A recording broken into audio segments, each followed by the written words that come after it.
सभी दोस्तों का बहुत बहुत स्वागत है। दोस्तों, अगर आप शुगर की ये दो दवाएं ले रहे हैं तो आपकी किडनी और लीवर दोनों फेल हो सकता है। दोस्तों, ये दोनों दवाएं कौन सी हैं जिसे हमें नहीं लेना है? तो दोस्तों, अगर आपको शुगर है तो भी ये वीडियो आपके लिए इम्पॉर्टेंट है। अगर आपको शुगर नहीं है तो भी ये वीडियो आपके लिए इम्पॉर्टेंट है दोस्तों, जिससे आप भविष्य में इन दोनों दवाओं से बचे रहें। दोस्तों, ये दो दवाएं जो है यानी कि जो एलोपैथिक की शुगर की दवाएं हैं, हार्ट की दवाएं हैं, अगर हम इनका सेवन कर रहे हैं तो दोस्तों हमारी लाइफ स्पेन एक तो कम हो जाती है। इसे हम एक एग्जाम्पल से समझते हैं। मान लीजिए आपकी उम्र आज 30 साल है और आपको शुगर हो गया। तो एलोपैथ क्या कहता है कि आपको आज शुगर हो गया, तब आपको पूरी जिंदगी शुगर की मेडिसिन लेना पड़ेगा। तो दोस्तों, अगर आप 30 की उम्र में शुगर की मेडिसिन लेना शुरू करते हैं, जैसे सपोज देन मान लीजिए आज की लाइफ स्टाइल के हिसाब से आदमी की उम्र 60 से 70 साल है, तो दोस्तों वो उम्र जो है 50 साल ही हो जाएगी, यानी कि 10 साल उसमें से ऑटोमेटिक कम हो जाएगी जब आप ये दवाएं लगातार कंटिन्यू लेते हैं और ये दवाएं बंद नहीं होती है। यही हमारे आपके मन में बैठ चुका है, भ्रम में हो चुका है, क्योंकि ऐसा हो रहा है। तो दोस्तों, क्या है वो दोनों दवाएं? क्या हम बिना शुगर की दवा के अपनी लाइफ स्टाइल जी सकते हैं? आयुर्वेद कहता है दोस्तों, आप जी सकते हैं, बिना मेडिसिन के आप जी सकते हैं, लेकिन उसके लिए आपको कुछ नियमों का पालन करना होगा, कुछ लाइफ स्टाइल में चेंजिंग करना होगा और कुछ दोस्तों आयुर्वेद के रूल्स को फॉलो करना होगा। अगर आप ऐसा करते हैं तो दोस्तों आप इंजॉय कर सकते हैं बिना मेडिसिन के अपनी जिंदगी को। इसीलिए कहा गया है दोस्तों, जो भी प्रकृति के रूल को फॉलो करता है वो जिंदगी में स्वस्थ व निरोग रहता है। तो दोस्तों चलिए, आज के वीडियो में हम यही डिस्कस करेंगे। अगर ये सारी जानकारी आपको लेना है तो दोस्तों वीडियो में एंड तक बने रहिएगा, और जो जानकारी आपको मिलेगी उस जानकारी से अगर आप संतुष्ट होना तो दोस्तों वीडियो को लाइक जरूर कर देना और अपने यार दोस्त मित्रों के साथ जरूर शेयर कर देना। दोस्तों, आयुर्वेद का संपूर्ण ज्ञान प्राप्त करने के लिए, भगवान महात्मा बुद्ध के कुछ अनमोल विचार जानने के लिए, आप हमसे जुड़ने के लिए चैनल को सब्सक्राइब कर लीजिए, बेल आइकॉन का बटन ऑन कर दीजिए, जिससे हर एक वीडियो की नोटिफिकेशन आपको मिलती रहे। तो दोस्तों चलिए, पहले ये हम जान लेते हैं कि अगर आपको शुगर है और शुगर को आप रिमूव करना चाहते हैं बिना मेडिसिन के, तो आज आपके सामने हम 5 तरीके शेयर करेंगे। इन 5 तरीकों को अपना करके आप बिना मेडिसिन के अपने शुगर को ठीक कर सकते हैं। लेकिन ये कोई बकवास नहीं दोस्तों, बहुत लोगों ने रिमूव किया है। उसमें से एक भी नियम को आपको स्किप नहीं करना है, एक भी तरीके को स्किप नहीं करना है, अगर आप बिना दवा के ठीक होना चाहते हैं तो। और ये दोस्तों, मैं ऐसे नहीं कह रहा हूं, आप इसे सिर्फ और सिर्फ 28 दिन फॉलो करना। मैं ज्यादा दिन के लिए आपको नहीं कहूंगा, सिर्फ 28 दिन आप फॉलो कर लेना। 28 दिन के बाद रिजल्ट आपके सामने आएगा। जो आप ब्लड शुगर की मेडिसिन आप ले रहे हैं, जो भी मेडिसिन आप ले रहे हैं, वो मेडिसिन 28 दिन में आपकी आधी हो जाएगी। मैं ये नहीं कह रहा हूं मेडिसिन को बंद करना है, मेडिसिन को आप कंटिन्यू रखिए, डॉक्टर के संपर्क में कंटिन्यू रहिए, लेकिन ये 5 तरीकों को अपनाइए आप, उसके साथ में कोई दिक्कत नहीं होगी। और 5 तरीकों को अपनाते ही और जो चीजें नहीं खाना उसको फॉलो करते ही दोस्तों आप देखेंगे जो मेडिसिन की दवा, जैसे मान लीजिए आप मेटफॉर्मिन ले रहे हैं, ग्लिप्राइड ले रहे हैं, या ऐसी कॉम्बिनेशन की कोई और दवा आप ले रहे हैं, तो दवा आप देखेंगे आधी हो जाएगी। अगर आप इंसुलिन का इंजेक्शन ले रहे हैं तो ये इंजेक्शन धीरे धीरे आपका बंद हो जाएगा, अपने आप आपके शुगर का लेवल कम होता चला जाएगा। दोस्तों आप सोच भी नहीं, सिर्फ और सिर्फ 28 दिन। तो चलिए दोस्तों जानते हैं पहला क्या तरीका है आपको जो फॉलो करना है। सबसे पहले आपको फॉलो करना है 16 घंटा का उपवास। जी हाँ दोस्तों, 16 घंटे का उपवास, इसे स्किप नहीं करना है। इसे आप कैसे फॉलो करेंगे? सूर्य डूबने के 40 मिनट पहले आपको खा लेना है जो कुछ खाना है। सूर्य डूबने के बाद आप कुछ भी नहीं खाएंगे। सूर्य डूबने के बाद इसे आपको कड़ाई के साथ इसका पालन आपको करना है। क्यों दोस्तों? क्योंकि सूर्य डूबने के बाद हमारा पाचन तंत्र स्लो हो जाता है। ये जो हमारा पाचन तंत्र है किस पे काम करता है? सूर्य की रोशनी पर। आप पंछी को ले लीजिए, जानवर को ले लीजिए दोस्तों, सूर्य डूबने के बाद वो लोग खाना नहीं खाते पीते हैं। आदमी है पूरी रात जागना पड़ गया तो पूरी रात ऐसे खाता पीता रहा। तो सबसे पहला तरीका आपको अपनाना होगा, सूर्य डूबने के बाद नहीं खाना है, यानी कि 40 मिनट पहले आप खा लीजिए, उसके बाद कुछ नहीं लेना है, अगले दिन अब आपको खाना है। तो इससे क्या होगा? 16 घंटे का फास्टिंग हो जाएगा। जैसे मान लीजिए सूर्य डूब रहा है कितने बजे? आज के समय में, ठंडी के समय में कितने बजे? 5:30 बजे। आपको खाना कितने बजे है? 4:30 बजे। आपने 4:30 से 5 बजे, मान लीजिए 5 बजे आपने खाना खा लिया और 10 बजे आप सोने जा रहे हैं। ये 5 घंटे का जो समय मिला, इसमें आपका खाना क्या है? पूर्ण रूप से पच गया। अब आपका खाना पेट में कुछ नहीं है, तो इससे क्या होगा? आपको गैस नहीं बनेगी, कब्ज नहीं होगी, एसिडिटी नहीं होगी और आपको एक अच्छी सी प्यारी सी नींद आएगी। एक ही झटके में आपका सुबह हो जाएगा। सुबह आप उठ रहे हैं 5 बजे, अब 5 बजे उठ रहे हैं तो ये कितना समय मिला आपको? और फिर खाना कितने बजे खाना है? 10 बजे। तो ये 12-13 घंटे का जो समय मिल गया, इसमें आपका जो ये शरीर है अपने आप को हीलिंग कर लेगा, अपने आप को ठीक कर लेगा। यानी शरीर के अंदर के जितने पार्ट है अपने आप को रिपेयर करते हैं, ये इसके बेनिफिट है। तो 16 घंटे का पहला फास्टिंग हो गया। और दूसरा तरीका क्या दोस्तों? आपको रोज एनीमा लेना है 28 दिन तक। रोज एनीमा लेना है। किसका एनीमा लेना है? पानी का एनीमा, सादे पानी का, जो नॉर्मल पानी आप पीते हैं, जिसमें बालू वालू नहीं होना चाहिए, एकदम साफ पानी होना चाहिए। कितना पानी होना चाहिए? 300 ml से 400 ml पानी होना चाहिए। इसका रोज आपको एनीमा लेना है। एनीमा सेट आपको मार्केट में मिल जाएगा।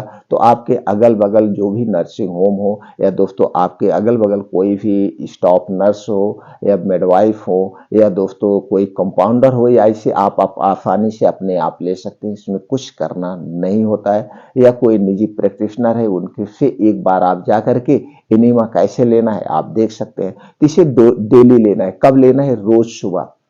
रोज सुबह इस एनीमा को लेना है। एनीमा जब लेते हैं तो दोस्तों 10 मिनट तक ऐसे आराम से अपने पेट को सहलाते हुए थोड़ा सा टहल लेना है।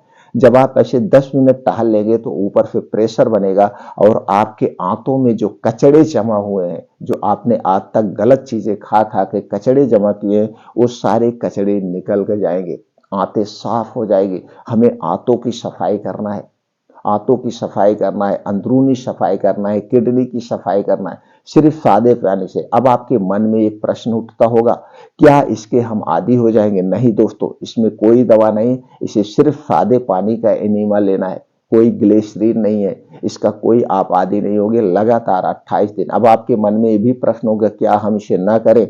नहीं, हमने पहले बताया जो 5 तरीके हम शेयर करेंगे, पांचों तरीके आपको फॉलो करना है, एक भी तरीका स्किप नहीं करना।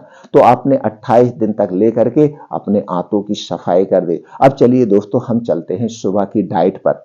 सुबह आपको लेना क्या है? जब सुबह आप योगा प्राणायाम मॉर्निंग वॉक करके आएंगे, आने के बाद आपको लेना है सफेद कद्दू का जूस या लौकी का जूस, दोनों में से कोई एक जूस लेना है। इस जूस को कैसे बनाना है इसे जान लेते हैं। दोस्तों आपको लेना है 250 ग्राम कद्दू या लौकी आप ले लीजिए। अब इसी के साथ में आपको ले लीजिए दोस्तों ये पुदीना की पत्ती, 7 से 8 पुदीना की पत्ती आप ले सकते हैं।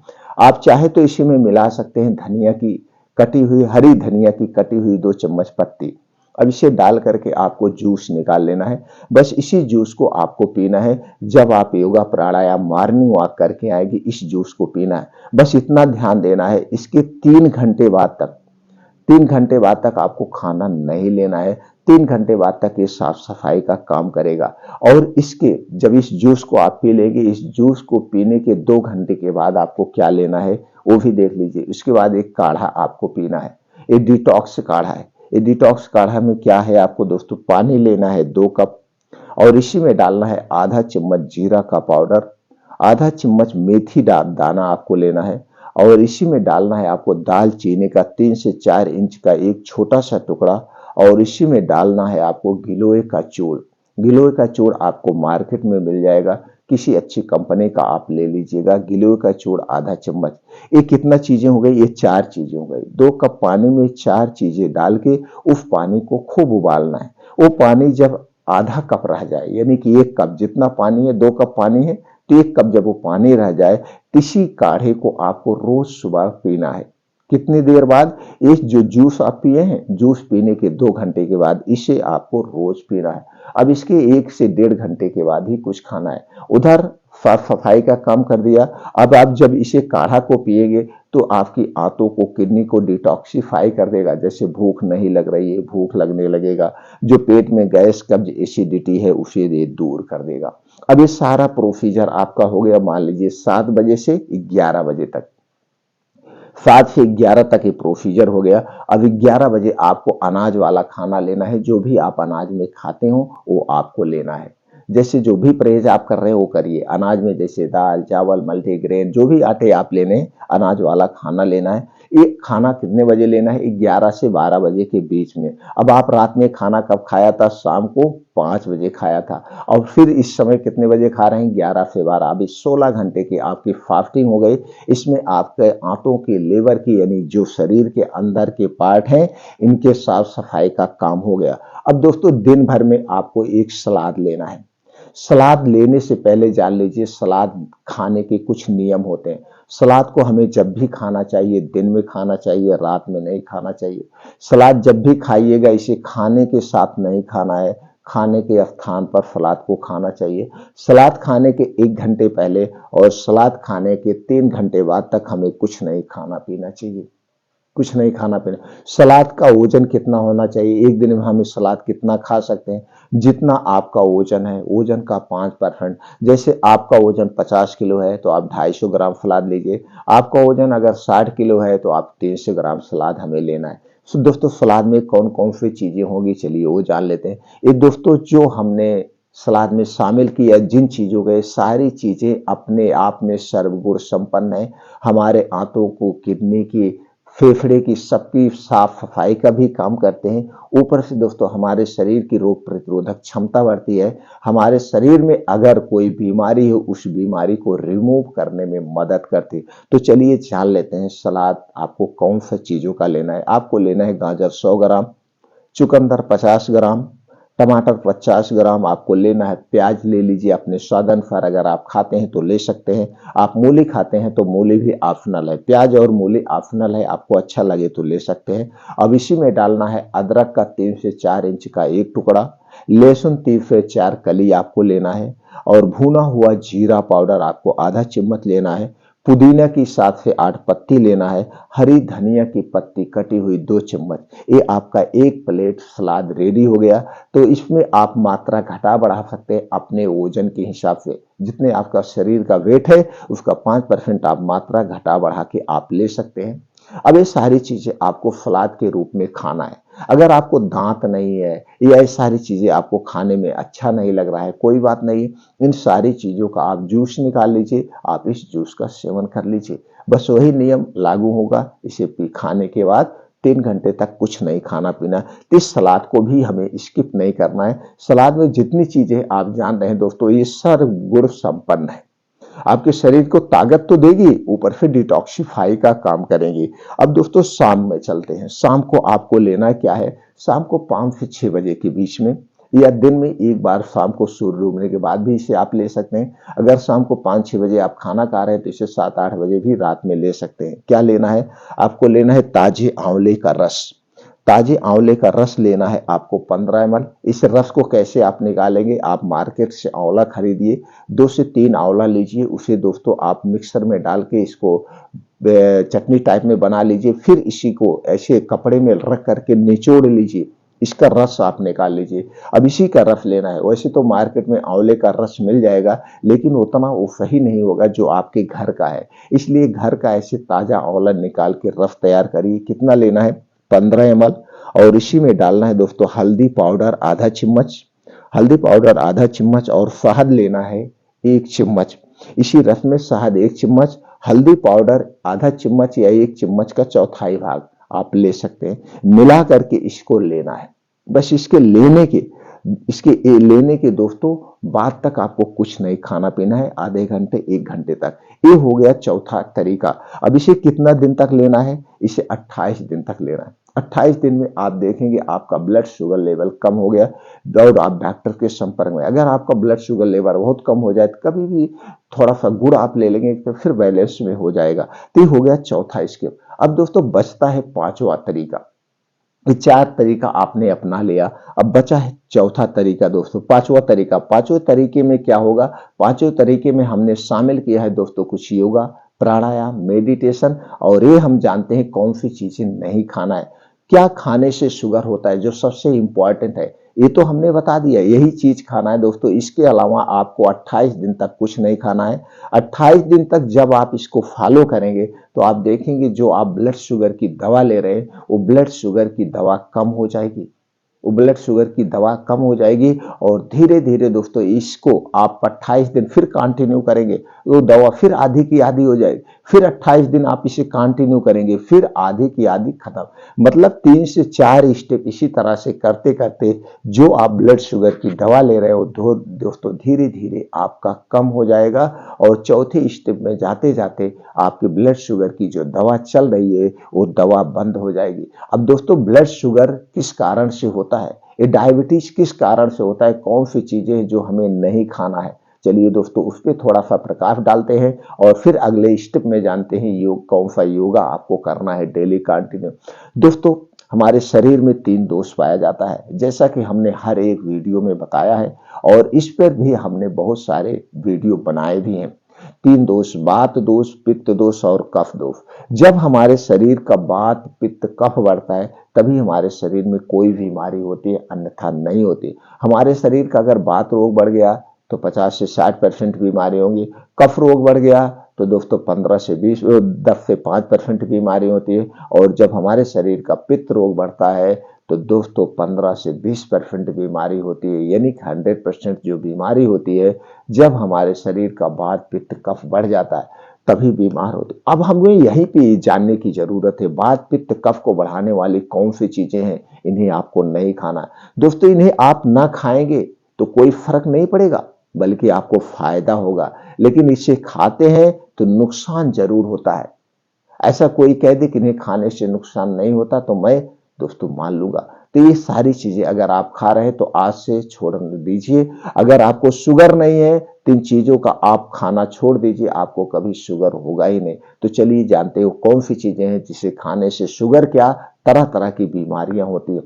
पहला चीज है दोस्तों चीनी। चीनी से बनी हुई कोई चीज हमें नहीं लेना है। चीनी से बनी हुई जितनी चीजें हैं जब आप खाते हैं दोस्तों इसे पचाने में 7 से 8 घंटा लगता है, और नॉर्मल खाना जब आप खाते हैं दोस्तों 2 से 3 घंटे में पच जाता है।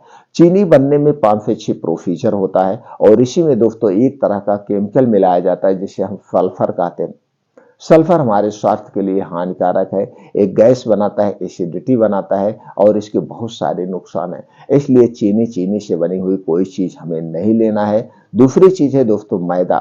मैदा बनता है गेहूं से है और गेहूं से आटा भी बनता है, लेकिन आटा में कोई प्रोसीजर नहीं होता है, मैदे में प्रोसीजर होता है। दोस्तों इसके ऊपर की लेयर निकाल ली जाती है जिसमें फाइबर बन पाया जाता है और फाइबर ही हमारे स्वास्थ्य के लिए लाभदायक है। अब मैदा क्या बचाओ, वेस्ट पदार्थ हो गया, तो इसलिए मैदा से बनी हुई कोई चीजें नहीं लेना चाहिए। मैदा चिकना होता है, हमारे आंतों में जाके चिपक जाता है और जब इससे कोई चीज बनाई जाती है तो उसके साथ प्रोसीजर किया जाता है, उसमें तरह तरह के केमिकल मिलाए जाते हैं, वो भी हमारे स्वास्थ्य के लिए हानिकारक है। इसलिए मैदा से बनी हुई कोई चीज नहीं लेना है। अगला चीज है रिफाइन किया गया तेल, और इस समय मार्केट में डबल रिफाइन आता है, तो रिफाइन किया गया तेल और डबल रिफाइन दोनों हमारे लिए दोस्तों हानिकारक हैं। उसमें कोई अच्छा कोलेस्ट्रॉल नहीं होता है, वेट कोलेस्ट्रॉल होता है और हमारे स्वास्थ्य के लिए हानिकारक है। तो इसलिए रिफाइन किया गया और डबल रिफाइन तेल और डालडा से बना हुआ कोई सामान हमें नहीं लेना है। दोस्तों सफेद नमक के स्थान पर आप ब्लैक नमक लीजिए, सेंधा नमक लीजिए, ये सबसे बेटर है। तो एक चीजें हैं। अब दोस्तों और कुछ चीजें हैं जो मार्केट में मिल रहे हैं, जैसे पिज्जा, बर्गर, डिब्बा बंद, पैकेट बंद, जितने भी सामान है किससे बनते हैं, चीनी से, मैदे से, और दोस्तों रिफाइन या डालडे में छाना जाता है, जैसे बिस्किट हो गया, ब्रेड हो गया, टोस्ट हो गया, चाय हो गया, जितनी भी चीजें हैं ये सारी चीजें किससे बनी है? आइसक्रीम हो गया, मार्केट में जो मिठाइयाँ मिल रही हैं, ये सारी चीजें किससे बनी है? चीनी से, मैदे से, डालडे या रिफाइन में छाना जाता है। ऊपर से दोस्तों हमारे स्वाद को बढ़ाने के लिए इसमें कुछ बेस डाले जाते हैं। कलरफुल बनाने के लिए आर्टिफिशियल कलर मिलाया जाता है। जैसे आप केक खरीद रहे हैं, मिठाइयाँ खरीद रहे हैं, एक कलरफुल में है, आइसक्रीम खा रहे हैं, कलरफुल में आती हैं, और कोई ठंडा पी ले रहे हैं दोस्तों, कलरफुल में आते हैं। तो जो ये आर्टिफिशियल कलर है, जब आप इसे खाएंगे तो ये आर्टिफिशियल कलर आपके कपड़े में अगर इसका दाग लग गया तो उसे रगड़ रगड़ के आप छुड़ाते हैं। तो ये जब आर्टिफिशियल कलर आपके पेट में जा रहा है तो आंतों में भी तो जाके चिपकेगा, और जब यही आंतों में जाके चिपक जाता है तो उस पे मोटी लेयर बनना शुरू हो जाती है, जिससे दोस्तों आगे चल के गैस, कब्ज, एसिडिटी होती है और तरह तरह की बीमारियां होती है। इसलिए दोस्तों इसे हमें नहीं लेना है। ये तो आर्टिफिशियल कलर मिलाया गया, उसके बाद और क्या मिलाया जाता है जो और खतरनाक है दोस्तों। जब आज ये चीजें बन रही है, जैसे मैदे से, चीनी से बिस्किट आज बन रहा है, आइसक्रीम आज बन रही है, टोस्ट ब्रेड आज बन रहे हैं, सारी चीजें, मिठाइयां आज बन रही है, इसे हम कितना दिन बाद खाते? 3 महीने बाद, 6 महीने बाद और 1 साल बाद। एक्सपायरी इतनी पड़ी होती है।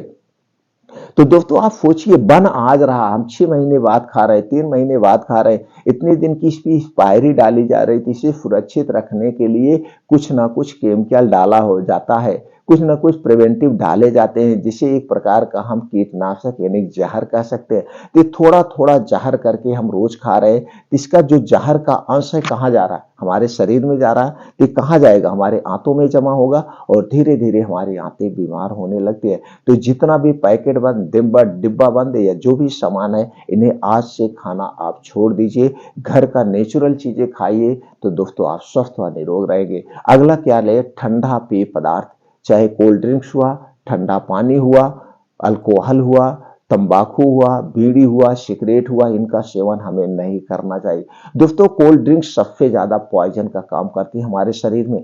क्यों? क्योंकि कोल्ड ड्रिंक किससे बना है? थोड़ा सा प्रकाश डाल दे। कोल्ड ड्रिंक्स में दोस्तों पानी है, शुगर है, बेस है और सोडा है। इसके अलावा और क्या है, आप हमें बता दीजिए। ये सारी चीजें घोल दी गई हैं, घोल करके पैकेट में रख दिया गया। किसमें? प्लास्टिक के बोतल में। और प्लास्टिक दोस्तों आप जानते हैं कैंसर कारक तत्व है। प्लास्टिक में रखी हुई जितनी चीजें हैं, प्लास्टिक उसका अंश सोख लेती है और प्लास्टिक हमारे स्वास्थ्य के लिए हानिकारक है, तो प्लास्टिक में रखा जाता है। दूसरी चीज, तीसरी चीज दोस्तों, ये आज बन रही से 6 महीने की एक्सपायरी होती है, 6 महीने बाद हम पीते हैं और 6 महीने तक ये कहाँ रहती है? दुकान के सामने पड़ी रहती है, चाहे गर्मी हो, ठंडी हो। ऐसे दोस्तों प्लास्टिक के बोतल में भर करके वहीं रात दिन पड़ा है। तो दोस्तों आप प्लास्टिक के बोतल में पानी भर के सुबह से आप रख देंगे शाम तक, और उसी में कुछ चावल डाल दीजिए तो वो भी उबल जाएगा। जब मई जून में इतनी तपती हुई गर्मी पड़ती है तो पानी उसी में पड़ा है, और फिर उसके तो प्लास्टिक के कुछ अंश तो उसमें आ ही जाएंगे। और ऊपर से जब वो ठंडा कर दिया जाता है, हम उसे बड़े प्रेम से पीते हैं और खूब ठंडा करके पीते हैं, जमा जमा के पीते हैं। ये तो पीते ही हैं, ऊपर से दोस्तों रात में पीते हैं। अगर रात में पार्टी चल रही है तो पूरी रात सब लोग एंजॉय करते हैं और बड़े प्रेम से, बच्चे से लेकर बूढ़े, स्त्री पुरुष सब लोग लेते हैं। और आज यही कारण है कि दोस्तों असमय मौत हो रही है, असमय हार्ट अटैक आ रहा है, असमय आज हमारा जो युवा पीढ़ी है ये इसे खूब इंजॉय कर रहा है, खूब इंजॉय कर रहा है। और दोस्तों असमय हार्ट अटैक हो रहा है। 15 साल, 16 साल, 25 साल पे हार्ट अटैक आ रहा है, 20 साल पे शुगर हो रहा है, 20 साल पे थायराइड की बीमारी हो रही, जबकि ये बीमारियां होनी ही नहीं चाहिए, अपने हाथ में है। तो दोस्तों ये कोल्ड ड्रिंक्स आज से अभी से त्याग दीजिए। पैकेट बंद, डिब्बा बंद, जितने भी जूस हैं, बोतल बंद, जितने भी जूस हैं, सबके साथ प्रोसीजर किया जाता है। सब में दोस्तों कुछ प्रिवेंटिव मिलाए जाते हैं। तो इन सारे जूसों का आज से अभी से आप त्याग दे दीजिए। अल्कोहल बिल्कुल मत पीजिए। आज के समय में हमारी युवा पीढ़ी शराब के चपेट में आती चली जा रही। क्यों दोस्तों? क्यों क्यों आप इसका सेवन करते हैं? सारी चीजें आप अपने आप को बीमारी में ढकेल रहे हैं दोस्तों। ये जन्म बड़े कीमती होता है, मनुष्य का जन्म बहुत अमूल्य होता है, इसका एंजॉय करिए दोस्तों। देश हित में, घर परिवार के लिए इसको आप समय निकालिए। तो सारी चीजें आज से अभी से आप छोड़ दीजिए। और दोस्तों कुछ खाने का बदलाव करिए, सूर्य डूबने के पहले खाने का प्रयास करिए और कुछ अपने डेली रूटीन में दोस्तों योगा प्राणायाम मेडिटेशन लेना। योगा प्राणायाम मेडिटेशन में दोस्तों इसके लिए आपको क्या करना है, आज की लाइफ स्टाइल के हिसाब से 10 बजे तक सोने का प्रयास करिए, नहीं तो 10-11 बजे तक जरूर सो जाइए। 11 बजे जब आप सो जाएंगे तो 5 से 6 घंटे की आपकी नींद पूरी हो जाएगी। अब आपको सुबह 5 बजे उठ जाना है। सुबह 5 बजे उठना, उठने के बाद आपको करना क्या है, डेली रूटीन में 5 बजे आपको घर छोड़ देना है। तो सबसे पहले उठने के बाद 1 से 2 गिलास गुनगुना पानी पीजिए। दोस्तों 1 से 2 गिलास जब आप गुनगुना पानी पीते हैं तो इससे आपके गैस कब्ज एसिडिटी से राहत मिलती है। इसके बाद आप फ्रेश हो जाइए। आप 5 बजे से 7 बजे 2 घंटा कभी स्किप मत करना, इस 2 घंटे को कभी छोड़ना है। इस 2 घंटे के बीच में आपको करना क्या है, चलिए वो जान लेते हैं। तो सबसे पहला काम आपको करना है दोस्तों 5 से 6 किलोमीटर का मॉर्निंग वॉक। आप इसे आधे घंटे में कवर करेंगे। चाहे आप 15 साल के हैं, चाहे आप 85 साल के हैं, चाहे आप स्त्री हैं, चाहे पुरुष हैं, इसे आपको दोस्तों अपने शारीरिक क्षमता के अनुसार, अपनी उम्र के अनुसार आधे घंटे में कवर करने का प्रयास करेंगे। दोस्तों जब आप इसे आधे घंटे में कवर करने का प्रयास करेंगे तो आप देखेंगे नॉर्मल से 10 गुना ज्यादा तेज आपकी हार्ट बीट हो जाएगी। तो जब आपका हार्ट बहुत तेज तेज पंप करेगा तो उतने तेज ही आपके शरीर में खून का दौड़ा होगा और आपके शरीर में गर्मी होगी। पसीने के माध्यम से शरीर के कुछ विषैले पदार्थ बाहर हो जाएंगे। अब दोस्तों ये जो आप मॉर्निंग वॉक कर रहे हैं, ये दोस्तों इसका एक उचित स्थान होना चाहिए। स्थान कैसा होना चाहिए, जहाँ पे मिट्टी हो, हरी घास हो, उसी पे आपको मॉर्निंग वॉक करना है और वो भी नंगे पांव। नंगे पांव मॉर्निंग वॉक करने के अलग ही बेनिफिट है। दोस्तों जब आप मिट्टी पे नंगे पांव चलते हैं तो छोटे छोटे कंकड़ होते हैं, उबड़ खाबड़ मिट्टी होती है, उस पे आपके जब आपके पैर पड़ते हैं तो एक प्रेशर का काम करता है। ऊपर से दोस्तों जो आसमान से ओस की बूंदें पड़ी होती है वो आपके पैर में जब लगती है तो इससे आंखों की रोशनी तेज होती है। तो 5 से 6 किलोमीटर का मॉर्निंग वॉक, वो भी मिट्टी में हरी घास पे नंगे पांव आपको करना है, आधे घंटे में कवर करना है। अब जब ये आपका मॉर्निंग वॉक कंप्लीट हो जाए तो वहीं बाहर दोस्तों, घर नहीं आना है, बाहर पार्क में, फील्ड में कहीं बैठ के आपको 2 योगा जरूर करना है। पहला योगा है दोस्तों अनुलोम विलोम, जिसे हम नाड़ी शोधन योगा कहते हैं। इसे आधे घंटे करना है। इसके क्या बेनिफिट है दोस्तों, जब आप अनुलोम विलोम करते हैं तो आपके पूरे शरीर के कोने कोने तक ऑक्सीजन का संचार हो जाता है। अगर आपके शरीर में कहीं पे भी कोई गांठ है नसों में, वो जो है गांठ है अपने आप ठीक हो जाएगी। अगर गांठ नहीं है तो दोस्तों आपके शरीर में कहीं कोई गांठें बनेगी नहीं।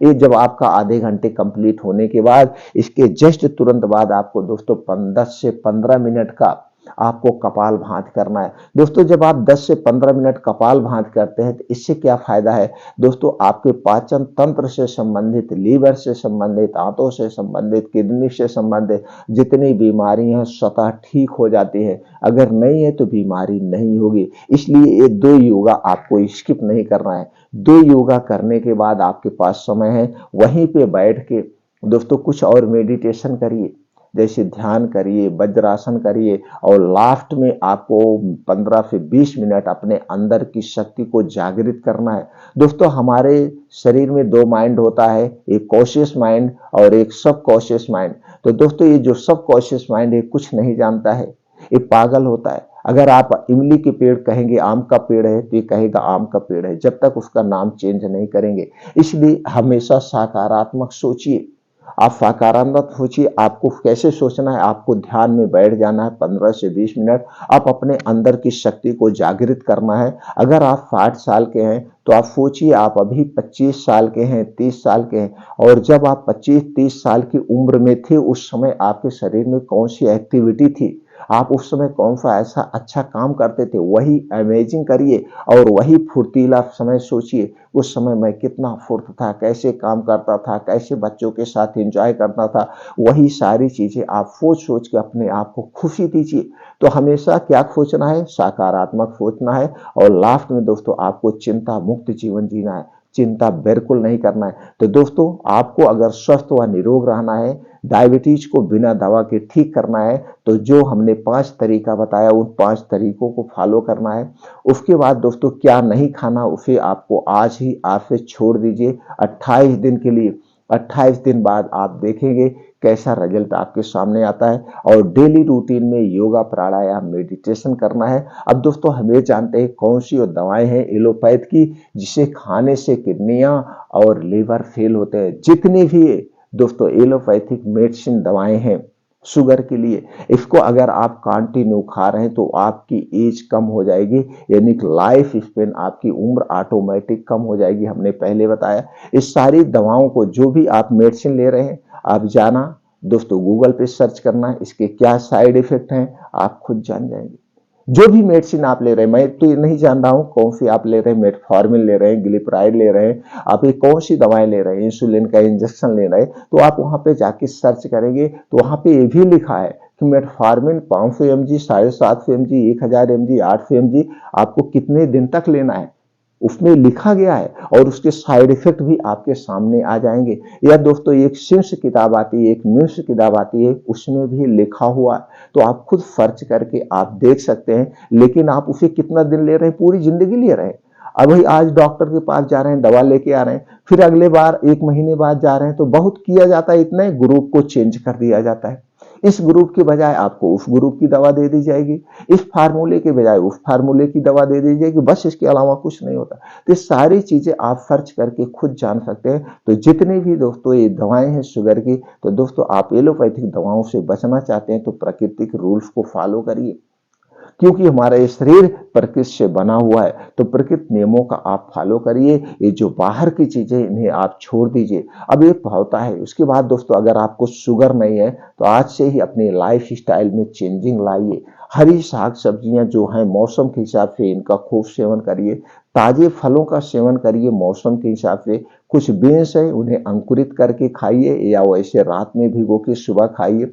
इससे संबंधित भी चैनल पर वीडियो पड़ी हुई है दोस्तों, उनका सेवन करिए। कुछ ड्राई फ्रूट का सेवन करिए। लेकिन ये बाहर के पिज्जा, बर्गर, टोस्ट जितने चीजें हैं दोस्तों, इनका आप सेवन मत करिए। आप पूरी जिंदगी स्वस्थ व निरोग रहेंगे दोस्तों। ये दोस्तों कोई वो नहीं है सिर्फ आप 28 दिन फॉलो करिए। आप ये सोचिए जरा, अगर आप बाहर का पिज्जा नहीं खा रहे हैं तो क्या फर्क पड़ता है? कोई फर्क पड़ेगा? आपके शरीर में ताकत कम हो जाएगी? नहीं होगी। लेकिन आप इसे खा रहे हैं तो नुकसान जरूर होगा। जरा उस पर सोचिएगा किस तरह से बनता है, कैसे प्रोसीजर होता है, सारी चीजें। एक चीज पे मैं नहीं कह रहा हूँ, सारी चीजों पे। तो दोस्तों इसलिए आप हमेशा स्वस्थ निरोग रहना चाहते हैं तो खाना खाने के नियमों का पालन करिए, पानी पीने के नियमों का पालन करिए, और समय से सोइए। डेली रूटीन में योगा, प्राणायाम, मेडिटेशन करिए दोस्तों। आप हमेशा स्वस्थ व निरोग रहेंगे। फिर मिलते हैं मित्रों अगले वीडियो में ऐसी ही और महत्वपूर्ण जानकारी के साथ।